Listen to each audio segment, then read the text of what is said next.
l'appeler, ce petit garçon? Tiens, Jules. Mais c'est pas mal, Jules, non? Ou alors José, c'est bien aussi, José. Pourquoi pas Paul? Oui, Paul, c'est très bien.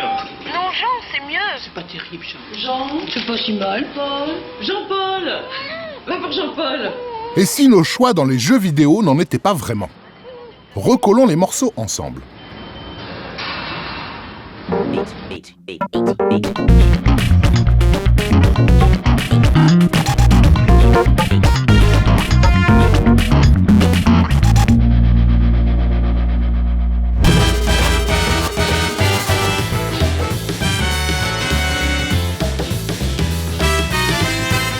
Des images fixes, des héros de manga aux cheveux colorés et des intrigues amoureuses.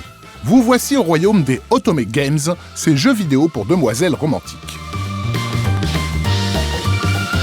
Dans les années 90, alors que les hardcore gamers s'affrontent sur des jeux d'arcade, les jeunes japonaises se passionnent pour ces jeux narratifs et leurs histoires à l'eau de rose. Mais de quoi s'agit-il exactement? Oh, il y a bien un ou deux garçons qui ont déjà tenté leur chance, mais certainement pas comme ça.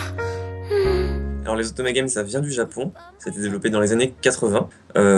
C'est beaucoup de lecture et très peu d'interaction de la part de l'utilisateur. Le peu d'interaction qu'on a, c'est généralement des choix de dialogue pour choisir comment on répond aux autres personnages.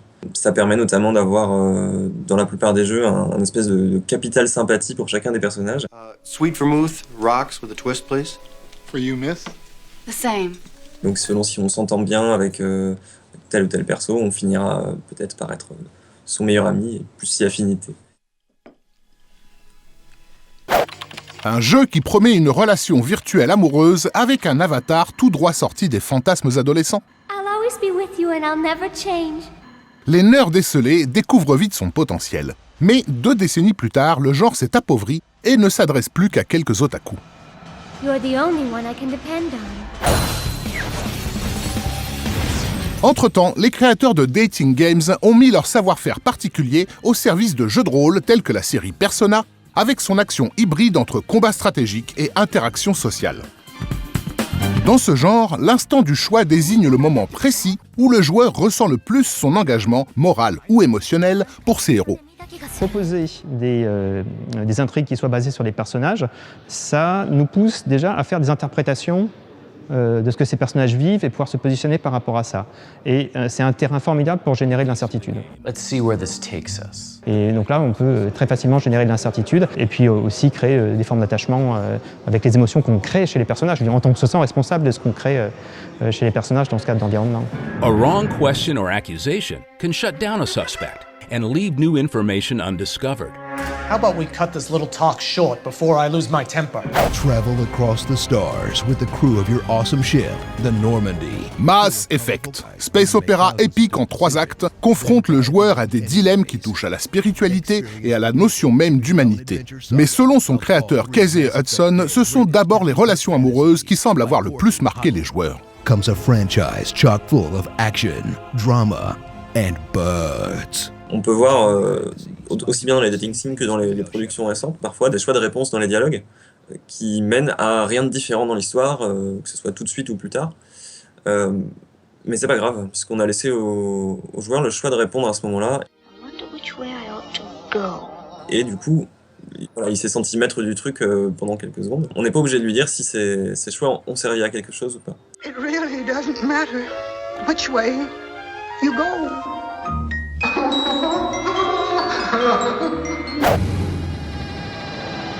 Alors, il s'agirait donc de choix cosmétiques, destinés à nous rendre les personnages sympathiques? En game design, on les appelle des choix micro. Simple à mettre en place, ils personnalisent en surface l'expérience du joueur en créant l'illusion du choix. Quelles sont alors les conditions pour proposer aux joueurs de vrais choix?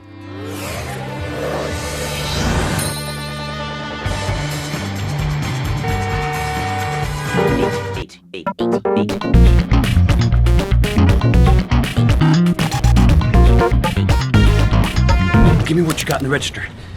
Don't fucking try anything. Open the register, you dumb fuck. Lorsque vous prenez des décisions qui ont un réel impact sur l'univers du jeu, Hey you!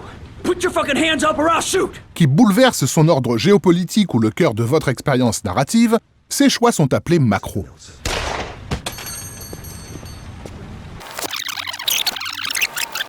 Give me what you got in the register. Car les choix macro déploient des embranchements scénaristiques qui se répercutent en profondeur sur l'univers du jeu. De fait, ils rendent le travail des créateurs complexe car ils entraînent la production de nombreux éléments. Pug, have a nice day.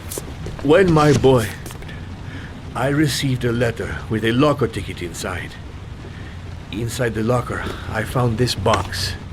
Si on réalisait des jeux de cette manière-là, on devrait faire énormément de corps, de personnages différents, de dialogues. On ne peut pas produire ça. Ça ferait des jeux très très courts pour offrir beaucoup de possibilités.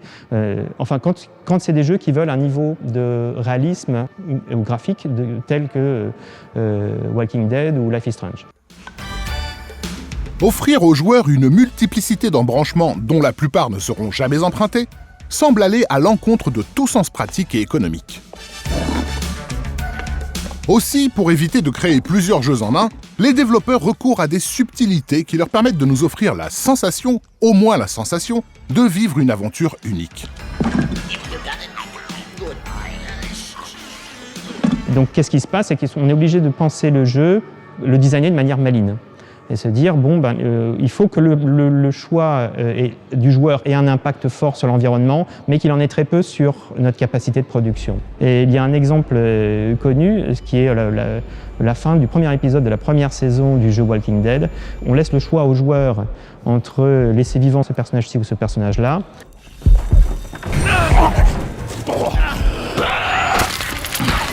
En fait, l'épisode suivant n'est altéré quasiment en rien, à l'exception qu'au lieu de charger un personnage à côté du héros, on en charge un autre dans les séquences. Voilà mon secret. Mais ce n'en est plus un maintenant. Puisque je vous ai tout dit. Tell you, I could fly around this room with my eyes closed. Okay then, Mr. Lightbeer, prove it. All right then, I will. Il ne s'agit plus alors d'illusion du choix, mais d'illusion d'une répercussion, d'un impact provoqué sur le monde du jeu par nos décisions. Sommes-nous donc condamnés à suivre un chemin déjà tracé, avec la conviction que ce sont nos choix qui nous ont portés jusque-là ?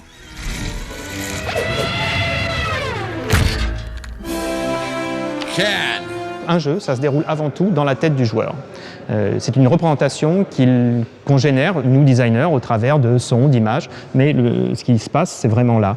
Ainsi, le plaisir demeure longtemps après qu'on ait découvert la supercherie. Après tout, ces dilemmes moraux, ces enjeux tactiques et ces drames passionnels n'ont de réel effet que sur notre psyché et sa capacité à altérer notre environnement. C'est nous, et nous seuls, qui construisons la réalité de ce récit dans notre façon de le vivre. My name's Forrest Gump. Guidés par le jeu et par la mécanique créée à notre attention, nos décisions nous impliquent et nous interpellent intimement. You want a chocolate? Et le plus grisant n'est pas la nature du choix, mais le fait que l'on décide d'en assumer les conséquences. En bref, une leçon de vie. My mom always said life was like a box of chocolates. You never know what you're gonna get.